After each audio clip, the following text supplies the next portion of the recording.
Welcome to the Casual Dance Teachers Podcast. I'm your host, Maya. No matter who, what, or when you teach, I'm here to share all my best tips and tools, along with real and practical conversations with fellow dance educators to help you be the very best dance teacher you can be. Let's talk about it. Hey everyone, happy early Valentine's Day to those who are listening on the day that this episode first comes out. Because tomorrow is Valentine's Day when I'm releasing this, I'm going to start today's intro with a little story, do things a little bit differently. Those who have been listening know that I just love love and I love to follow a theme. So I want to tell you how today's episode sort of came to be. We have two very special guests today. We have Mr. Chris Tyler, and his wife, Jenny Tyler, joining us to talk about Mr. Chris clean dance music for all different styles of dance. We'll get more into that in a second.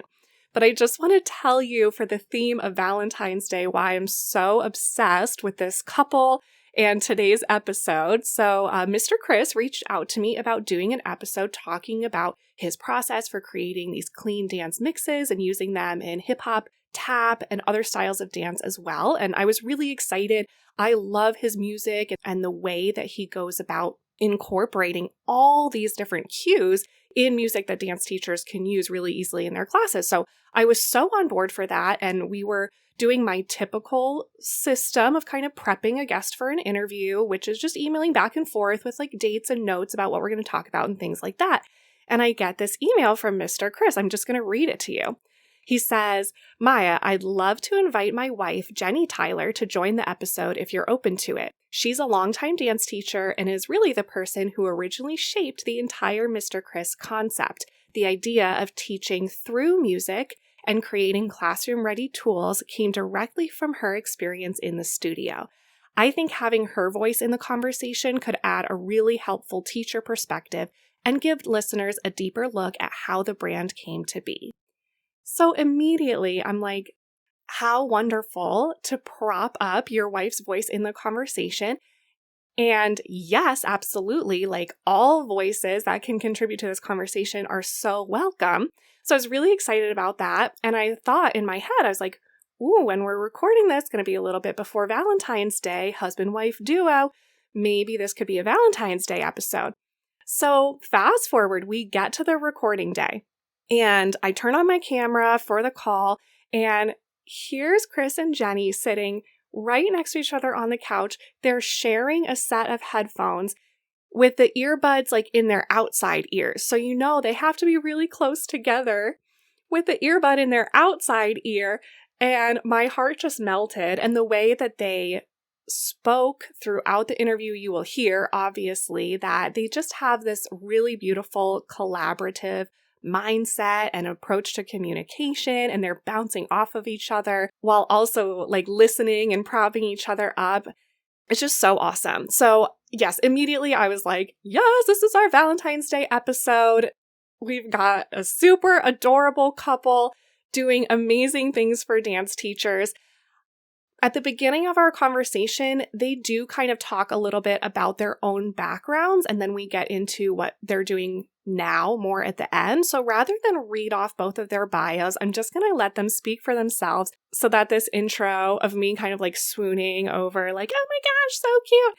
I don't need that to go on for too long. I want to make sure you hear from them. It's already kind of a longer episode because of everything that we unpacked. So let's get right into it. I did just want to add one more thing, which is that during this interview, we did have a couple of little audio glitches. It's nothing major, and thankfully, I didn't really lose any of the content of the actual conversation, but the reason why I'm bringing this up, even though I hate to draw attention to it, if you notice that like mid-sentence or mid-conversation, all of a sudden it sounds like the audio shifts or changes and it feels very abrupt, it's just because we had to like very briefly pause, reset, and then restart. And when that happens, you know, obviously the audio can change a little bit, but I didn't cut anything out as far as content. I just don't want anyone thinking that they missed something or something weird happened on their end. So there's a few little audio glitches that you can be prepared for in this one. things happen. It does not affect the actual content of what we're talking about. So I hope that you still really, really enjoy the conversation. Here are Chris and Jenny Tyler. Chris, Jenny, thank you so much for being here on the podcast today. Thank you for having us. Yeah, I'm super excited. I want to launch right in because I got a lot of questions. I don't even know if we'll get to all of them, but I want to launch right in with hearing about how Mr. Chris developed. You have this awesome concept of creating music for teaching dance, and I just kind of want to hear about, like, what's your background? What are the roots of that? How did that all come to be? Whoa, okay. I don't know if we have enough time to let all of this out, but I Let's do mean, I it. guess the origin story, there's like different parts of it. Like from me beginning of as a musician and pick up on the story as the music side. yeah. Okay, so right after high school, I actually started off with a dance group. And then once we graduated, there was a friend of mine who asked me if I ever thought about singing because he had a singing group. And then I was like, no, not really. I just really only kind of dance. And that was like my focus Okay. until he came along and was like, let's make a deal. And there were like three guys. It was a group called The Fellas. And they were like, we'll show you how to sing harmony. So you'll be just a background singer, but then you can be the choreographer for the group. You and another, it was like two of us that dance. And so that was how that journey begun. And then we, went out to, we're originally from Cincinnati, Ohio, went out to LA and in search of a record deal, landed a record deal with Warner Brothers. And that was the beginning of me, kind of getting into music production. Like we wrote and produced a lot of our own stuff. Then fast forward, so we're doing that. And then I was working with an artist here in Nashville. And I ran into, like when I was here, I decided that I wanted to teach dance. Mhm. And so I was working like a truck driving job in the meantime, trying to pay the bills, and found a studio by accident, had a dancer in the front yard. And I was like, oh, let me go in here and see if they're looking for a hip hop teacher. Yeah. Not A a sign. in the front yard, but assigned to the dance studio. Yeah. Oh. Signed to the dance studio. But the reason I said dancer because the logo was a dancer and it caught my eye because I was not supposed to be Right. even on that street at all. I like missed my turn and I noticed this dancer and I was like, wait, it's a studio. So I'm going to Mhm. go in there. And then I go in and ask if they ever had a hip hop teacher, if they were looking for one. And they said they didn't even do hip hop at all. Okay. And I was like, oh, okay. And so I just thought it was going to be I'm like shot down, have to go back to work. I was like, okay, well, thanks for talking to me. And then the lady at the front desk runs out. She's like, wait, hold on a second. And she goes to get Miss Jenny, who was teaching dance. Okay. And that is my beautiful wife right here now. But so it was like a double story. Like we met and I was like looking to teach, had never taught younger students before. So Okay. up until this point, I only danced myself, did choreography for the group, and then did a few classes, but they were like advanced classes. And then Mhm. that was the beginning, the origin story of the dance journey of where Mr. Chris came out of. Yeah, we taught Okay. ballet, tap, jazz, lyrical, contemporary, gymnastics point, like Uh-huh. standard dance studio. This was in Back in the day. 2001. Yeah. Okay. So hip hop was actually kind of fairly new, kind of on the dance scene. And people were doing hip hop, but they were, I think at the time it was kind of transitioning from boy band when it came to dance studio hip Mhm. hop. And Definitely boy band. we Yeah. were, we're from Nashville, Tennessee. So it was Mhm. a little later, down here in the South. But yeah, Yeah. my front desk lady came to me and said that I had to meet this guy. And he was so charismatic and, all that. And I came out and asked if he could. Well, we didn't teach hip hop Yeah. at all. I mean, none of my parents, I had, I don't know, 500 students. Wow. Nobody was interested in hip hop. My But goodness. I had a competition team. So I asked him to. Come back and show you. 2 Counts of 8. It was on a Thursday. Routines. What was gonna give me an edge for the competition, like Uh-huh. my jazz company was gonna be like Yeah. edgy with 16 counts of hip hop. But I also in the back of my mind was like, if he's any good, maybe I could teach him to tap. Like Okay. not tap, but teach tap to littles. Mhm. Yeah. He was just who he was within 5 minutes. And I was like, oh my gosh, these kids are going to eat this up. But I Mhm. kind of was thinking maybe I could teach him to teach littles and hip hop too. Whoa, yeah. That was the challenge of the Okay. whole thing because, like I said, I never worked with younger students before. And Mhm. so, but I knew everything that I was trained in was like all the classic hip hop, everything from popping, locking, waving, gliding. I started off as a break dancer. Okay. It was short lived, but I did it. But that was the world where I came from. So I knew right away once, I came in, showed the 2 Counts of 8. It was terrible, in my opinion. I was nervous. It was nothing. But But the kids loved him. Like it Yeah. was just like the front desk lady at the dance studio. Mhm. She was like, "You just gotta meet this guy. I don't even know." And then I was like, I guess I was teaching 2-year-olds at the time and didn't have an assistant. It was 9:30 in the morning. Oh my So gosh. I didn't have an assistant. You can only leave 2-year-olds for 30 seconds, Yeah. maybe. So my front desk lady came and watched these 2-year-olds for, you know, 30 seconds to a minute. And I said, "Come back on Sunday.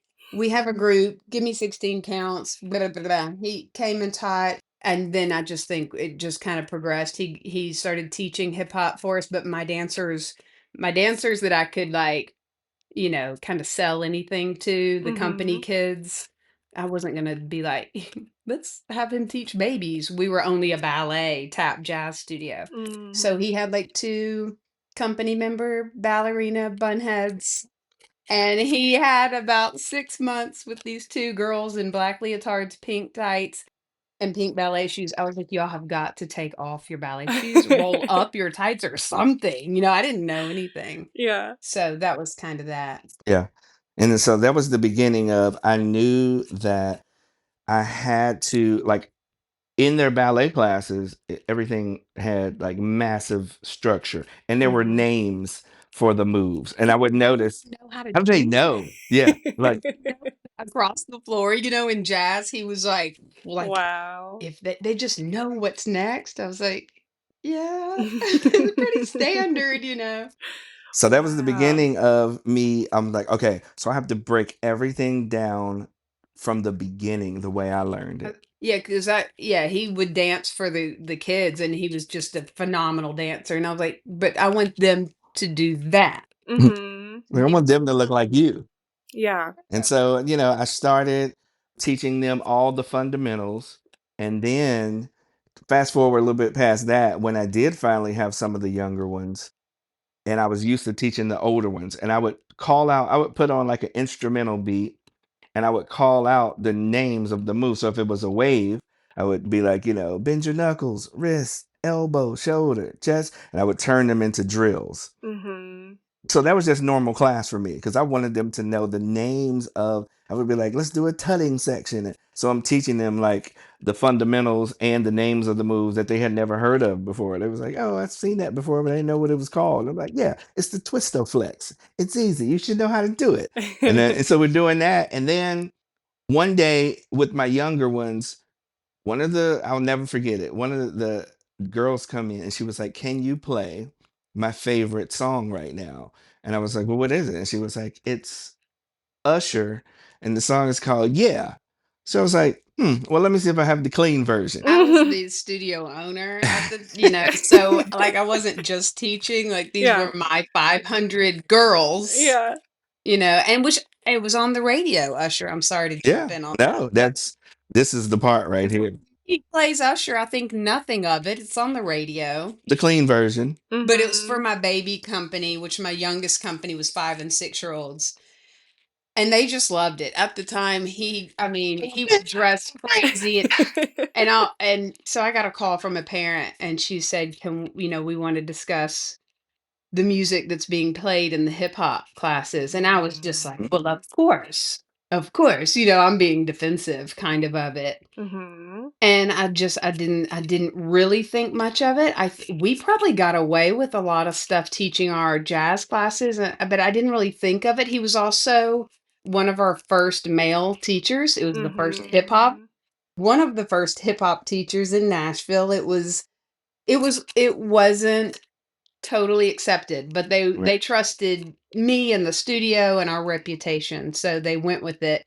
And then a parent came in and had a conference with me with the lyrics typed out, Printed out the lyrics and it was and read them. And the worst part, she read like the rap yeah, of you don't have to. of Ludacris.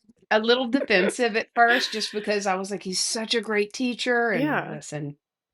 And then when she was reading them, I was like, yeah, this is bad. This is really bad. And I was like, we will give you a refund, and adieu. Yeah. And so that kind of started the That was the I want beginning. cool Yeah.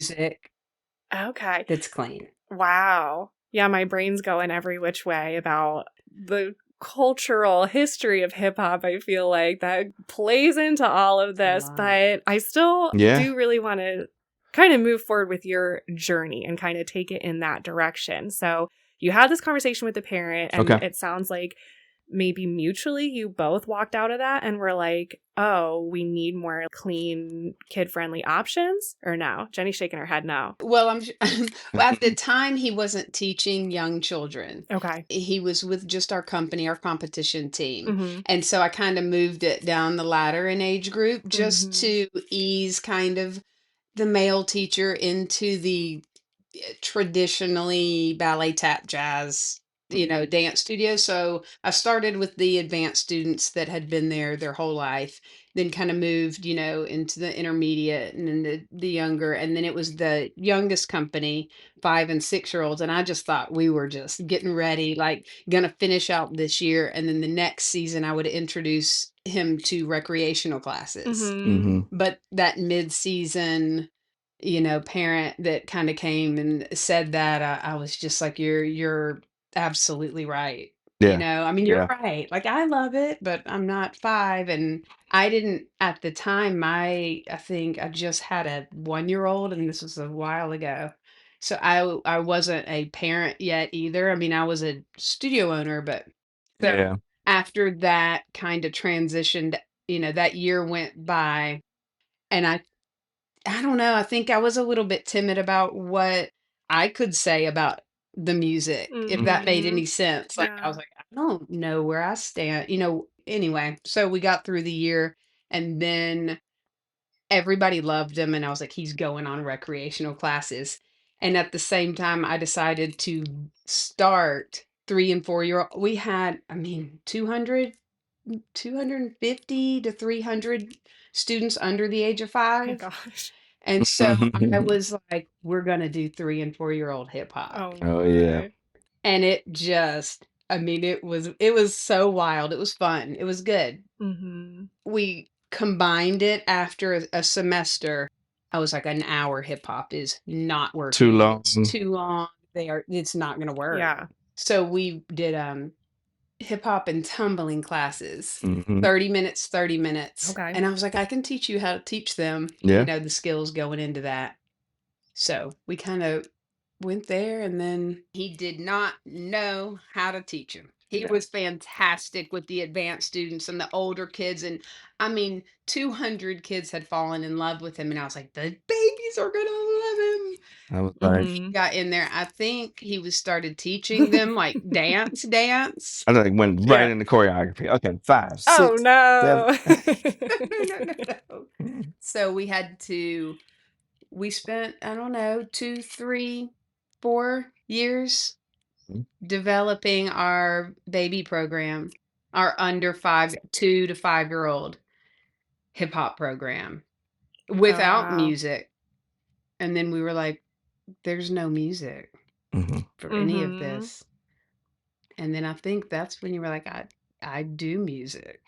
Well, even before that, it was one of the students who, like, we stumbled on it together, I'm going to say, because Okay. the same way I started with the older students, where I would call the drills out, my Hmm. feelings were hurt a little bit because I was like, oh, I didn't mean to play the song, on there, but she was so cute and she said it was her favorite song. So I was like, Yeah. every time I come into class, all instrumentals, every Hmm. class. So it was just my voice. So I'm in there, Hmm. and I knew that they all had to learn the wave. And the Hmm. part that I didn't know that Miss Jenny, kind of showed me later is that when you keep doing something consistently with that age, then they start to expect it. So they would come in, and then I would just call out the Yeah. drills over and over and would make it real silly. But it wasn't a song. It's just me talking and the music. But then one of the Hmm. students came in. It's like, Mr. Chris, can you do the wave song again? And I was like, well, That's I right. don't have the That's wave. I don't right. have a wave song. It's Don't like, do yeah, that. the one where you go knuckles, fist, wrist, elbow. Right. And that was the beginning of, I was like, wait a second. Parent visit started Yeah. doing it, and I was like, well, the other teachers were like, his parent visits are so different, and he has fun, and we're all sweating, and they just like him because he's doing hip hop. And I was like, I don't know, on our cameras, like I was like, the parents are in their seat Yeah. dancing. Yeah. So that was the beginning. It was just my voice, some hip hop instrumentals, and then when they would ask for the song, then I started to talk to Miss J. I was like, I think I can make the songs on there, That's and amazing. then yeah, I can play them, and I can go around because I was finding it hard to make the corrections when I was teaching them because I'm teaching it and they're not getting it, Hmm. but I'm like, maybe if the words on the song can say it, then I can just go and fix the elbow, fix the hands, and so it just literally Yeah. happened organically like that, just in class. And that was just how I was able to communicate hip hop moves to students who had never done it before. And the littles. That's Yeah. neat. Yeah, really good for the little. So then, Jenny, were you the one that was like, "Oh yeah, do this for tap Oh and yeah, ballet yeah. and Well, Well, she was jazz like, I need too?" a song for my classes. Yeah, yeah. Yeah. recital. Well, I mean, I came from a studio background. I grew up in the studio world, so I was still using some really old music that were just works, like Miss just some Puffy. Miss Puffy, some Al Gilbert, like, and I still was getting this record from an Alice in Wonderland. This was probably back in the 70s. This record my mom had in her record closet at the dance studio, and it had the Topsy Turvy Flowers, and it was just like, I call it like it was a hit. I don't know. It was a hit. The two-year-olds come up out of the flower pots, and but I was getting these records turned into CDs, Hmm. and Hmm. then it was just really old and like terrible quality, and I was like, let's do Five Little Ducks. So my 2-year-old started jamming. Like, I mean, they were just kind of a hit. He started with a couple recital songs for me, and then Yeah. it wasn't ballet until not a full ballet bar album, but we were just doing We did songs Mouse we knew. House. Yeah, stuff that you need for class and No, I no needed. order or structure, just song after Hmm. song after. I mean, our catalog is getting organized like over the years, and especially now that we're moving on to Patreon, we're putting everything in its right place. But I mean, it was a few years where it was just song, song, song, song. Just we need it for class. Yeah. Yeah, it is really unbelievable the amount of music that you've created. And I want to come back to Okay. that. I actually want to ask you something else first because I did notice on your Patreon you mentioned that you offer so many like demonstrations of how you're utilizing the music in Mhm. class. And it's not all just with little kids, which was what I kind of initially thought Yeah. is like, oh, it's like follow along songs for preschoolers, but it's Yeah. not. It's also for older kids. So I want you to talk a little bit about that, like how you implemented these songs for the older students. I'll tell you, we have 3 daughters, Mm-hmm. and we teach them all. We've taught them all. And there are some drills. I mean, there's tons of hip hop material that is advanced and has been for a little while, but it was me not wanting to look at my own daughter's face Yeah. when I was doing développés in, center, 8 Yeah. on each leg.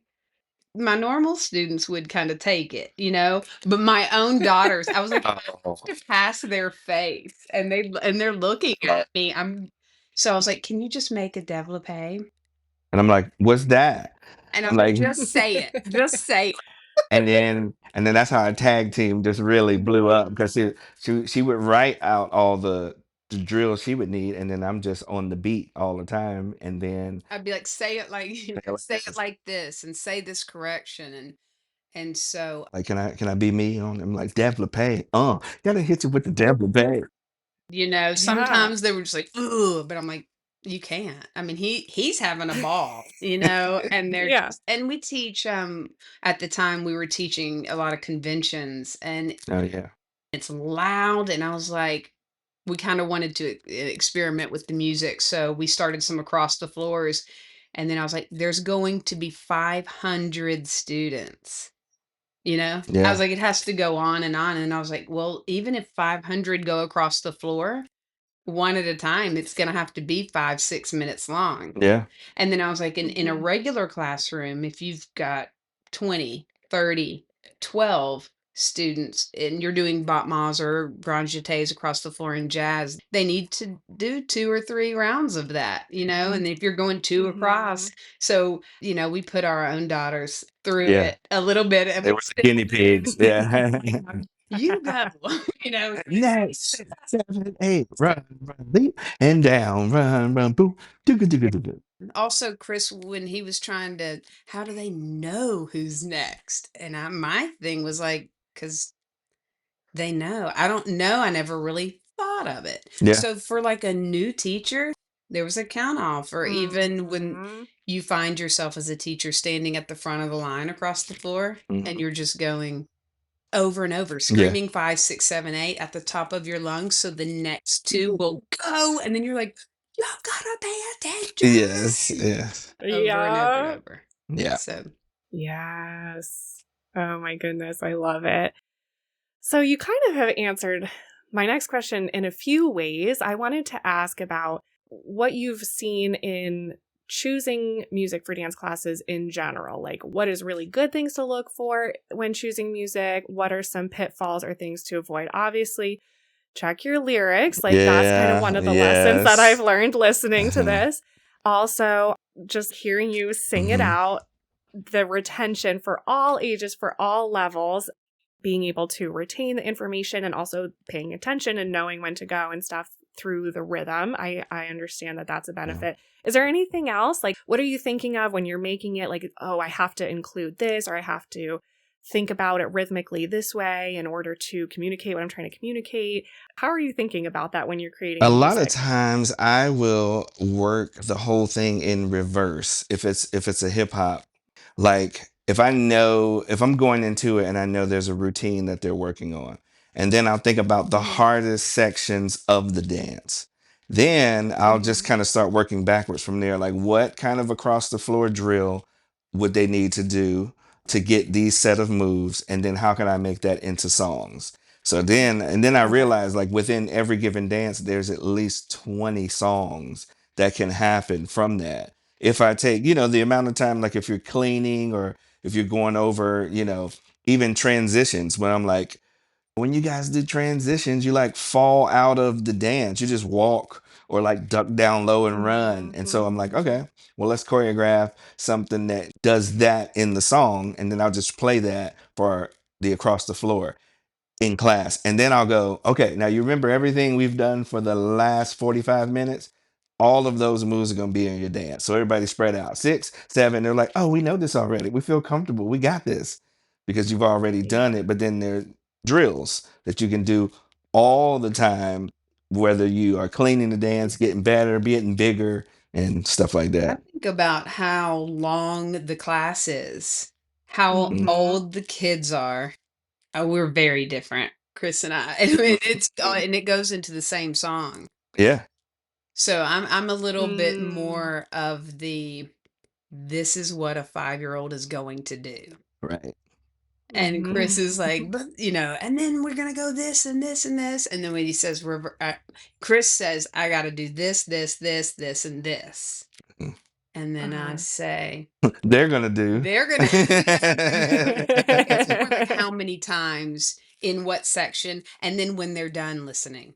And Yeah. then when they need to just or the Uh, teacher wants to do their own creative. So a lot of the music, I mean, except for like the levels or the ballet bar, which are just Straight structured, through. Yeah. and the jazz is pretty Yeah. structured, straight through technique. But a lot of the other songs, there needs to be room in there for when, well, there's a lot of children's music I did not use when I first started teaching because I didn't know what it was. Yeah. And so I actually didn't use a lot of music with babies. Well, I think a lot of the baby music is not designed for dance class. At least for me, and it's been a couple years since I taught like pre-ballet, but I felt like I had a lot of music that I could use to just like kind of let them get their wiggles out Right. and as a break. And then there was your typical ballet music, but that was not engaging at Right. all. So it was really hard to find something in the middle like this that's engaging in what they're doing from a technical standpoint. And that's kind of tolerable to the teacher. Yeah. I mean, because I don't play a lot of music in children's dance classes. Yeah. I used to not, just because it was just easier for me to do it. It was hard. I mean, I was like, am I just always going to put on the most recent Disney song and say, okay, free dance? I mean, and then go to your spot, do an arabesque to the right, an arabesque to your left, tippy toe turn, and take a curtsy. It was just over and over and over and over. That was one of the things I noticed about you, though, in the beginning. When she told me she wanted me to teach the younger ones, I first said, "Can I come in your class and watch In you everybody's bring a class, notebook?" it's 25 teachers, and he only taught 5 hours a week. Not that that's not only taught, but for a full-time dance Mhm. teacher. That's So nothing. he would bring a notebook in and go to every different Hmm? teacher's rooms. And what I noticed about my wife, I was like, she's That's so cool. controlling the whole room with just her voice. There's sometimes she wouldn't even play music. We And didn't I'm like, have phones at the time to stop Mhm. it. It wasn't being played from the phone in early 2000s. You were going Right. to the player, yeah. and you just don't, Mhm. But I'm I don't like, they're have 30 getting seconds all these for you. skills. Yeah. So I was like, that's what I want for hip hop. I want them to get all the skills. Yeah. So it just made sense. I was like, I already had the music knowledge. So I was like, let's just combine it and start making music like that. Yeah. The tap stuff was money, though. I mean, because if you're trying to talk and trying to have them stay together, I used to do a lot of acapella advanced tap routines, and they just, get to speeding up. So the tap stuff was really cool. When we just started, I said, we're just going to start with paradiddle. It's like a fan favorite. Everybody, Mhm. I taught him how to do a paradiddle actually before we wrote this. Mhm. Right. I like to teach I all was the obsessed. one tap combo that if they ever go to an audition, they can say, I know something, and you can get faster and faster. So he was like, well, I want to, once he started tapping all the time, he bought a pair of tap shoes. Oh, I was ready. I was And in. you're going to teach tap. Amazing. So, So yeah. And good. so that first album, when she said we're gonna start with Paradiddle, actually what happened was after she said that, we were just up talking one night and she's going on and on about these different moves. So she's like talking about Buffalo, talking about Maxi Ford. And I said, you know what? I'm gonna get my phone out and I'm gonna record this because I won't remember any of this. So I was like, every time she said something like, like the name of a move, I was like, well, how do you do that? And I had my phone recording. And so she would say what the move was. That night, literally, I had the whole album on my phone and I went into the studio and start recording. And she didn't even know. I let her hear it. I was like, this is what I came up with from your conversation. She was like, oh, it's perfect. I was like, well, Oh it's you. my It's gosh. everything that you said. And I was like, I just followed that. And then I put the beats to match the feet. And then that's how the first tap album got put together. Oh my gosh. This is so off the wall to say. It has nothing to do with what we're Okay. talking about, but because this is going to be like the Valentine's Okay. episode, I'm just like, ladies, this is the definition of if he wanted to, he would. If you have an idea and he turns it into an album overnight, he's a keeper. That's pretty I love it. And I was like, wait, It's like, you did what? yeah, Like, yeah. I was like, That's he knows an beautiful. Irish. It's over. So good. Oh, I love it. Okay, so I have one more really hard hitting question Okay. for you, as I told you in my notes beforehand, which is, how do you do all the things that you Ooh. do? Because you got music, you've got YouTube, you've got Patreon, you're going to conventions, you're doing your public speaking, hyping people up left and right. Like, how are you doing this? You've got to see his assemblies, his school I would love assemblies. to. Well, I used to make him the second I knew he liked a microphone, I was like, when you're in the dance studio world, you're kind of at every fair, everything, bringing your students to perform, and you're trying to tell everybody, about your classes, and that how that used to be. So I was like, he likes a mic. And I was like, listen, you're gonna host this whole thing. I'm like, what? I'm like, just you're gonna host this Oh my talent show. gosh. We would host every school's talent show. Uh, It's Mm-hmm. marketing for dance studios doing all the local Yeah. events. But Mr. Microphone, I was like, I was like, you hey. I was like, I'm out. Yeah, that was the be well, I mean, if you wouldn't have done that, that led to the assemblies, because I was like sometimes communicating to people who didn't dance at Mhm. all. But I'm used to doing it in the music and then doing it in public, going to schools and doing it. I'm like, Now it's 500 kids. I mean, he's in California tomorrow. fly out in the morning. And they're really cool because it's a huge group of teachers and kids, and in the school setting, well, they don't want to be there. They Yeah. don't want to be there. And also it's kids. I mean, they're timid Yeah, about dancing. yeah. It's really cool. It's really cool what he can do. It's motivation and movement. It's really good. It's great for Talking about getting out the comfort zone and, just all the different things that we learned. Basically, dance lessons teach life Mhm. lessons. And that's kind of the whole foundation of the assembly is everything that I've learned from the beginning of this story all the way to I'm still learning today. It's just in dance. It's all wrapped up in there. So I don't know. I mean, I guess the way we do it, we just keep going. Then our that whole girls, yeah. dance. And so, we still have one still in the house, and we're all over with her, and they teach Yeah. Wow. all three of them, so that we still get to kind of be in there. The And dance family. yeah, we got a lot of support Aw, Yeah. from each other and our that is kids, so so sweet. it's cool. Aw, so for people listening, obviously, like I said, it's a lot, but what's the best way for them to see everything that you have going on, touch base with you, follow you? Can you give some shout outs to those resources? Yes, finally all the resources just say Mr. Mhm. Chris. That was a whole challenge. I think 8 social Yeah, Instagram, platforms. TikTok, YouTube. Mr. Chris. You're Mr. fine. Chris. He Yeah. had to drop the Zondaflex. He came 25 years ago as Yes. Zondaflex, and today he is Mr. Chris. Mr. Mr. Chris. Chris. Awesome. We transformed. Beautiful. Yeah, so all the socials at Mr. Chris. You can And just DM us. I mean, we have so much fun. We just had Miss Tammy Oh, day yeah. before last. We kind of put it out there to reach out to us for recital music if you need anything. We probably have it. We've got a catalog of well over 2,000 songs. I mean, so And if and not, we can make it. much more. And so we kind of put it out there, and a teacher was like, "Do you have a slumber party song?" We were like, We don't. So let's start writing. So we wrote and produced it Oh last my night. gosh. And yeah. it's super cute, but I mean, there's a million things to, So Yeah. good. it's fun. Wow, this has been so fun. This conversation. I'm just like, thank you so much for doing this. Yeah, thank And you I for know having because us. you are a motivational speaker, maybe do you have a good inspirational quote to close out the show for us today?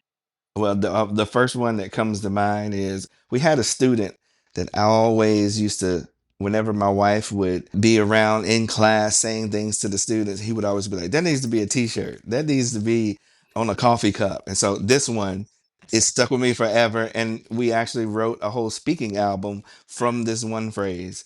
And it is, you are too good not to be Be great. great. Yeah. And I think keep learning. Keep Yeah. learning. You could be great. Learning. Yeah. Too good not to be great. So go ahead and go for the Go great. for the great. Hmm. Oh, thank you guys so much again. This has been a blast. Thank you. Yeah. Thanks for having us. Hey everyone, thanks for sticking this out until the end. Like I said, I know it's a longer conversation, but how fun and beautiful was that to hear from both Chris and Jenny about their experience, their history, and how they built the Mr. Chris platform. I just love it. I just want to say thank you again to both of them. Happy Valentine's Day to all of you. Thank you to GB Mystical for the theme music for our show. Please show us some love on Instagram at the Casual Dance Teachers Podcast and or in the Casual Dance Teachers Network Facebook group, and on whatever platform you're listening by leaving a review, commenting, interacting in any way that you can. That really helps us out and sends that love back our way, which would be so appreciated. Thank you.